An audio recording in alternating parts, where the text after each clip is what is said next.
wanita senang berdandan, berhias diri berbusana rapi, berseri-seri sepanjang hari. Berhias tak dilarang, itu pun kebutuhan, asal jangan berlomba mencari perhatian.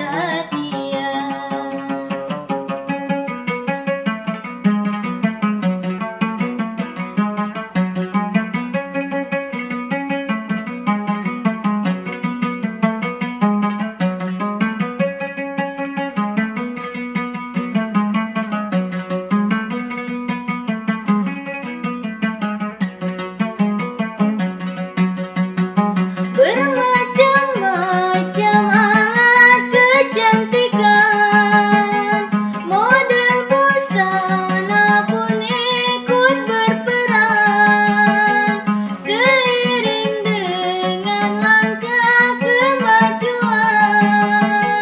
Asalkan tiada merangsang, juga tiada berlebihan, karena itu dilarang, itu yang diharamkan.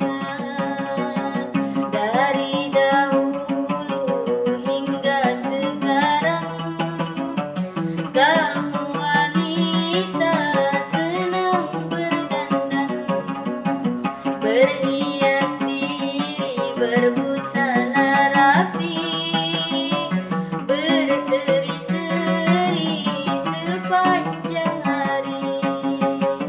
Berhias tak dilarang, itu pun kebutuhan, asal jangan berlomba mencari perhatian.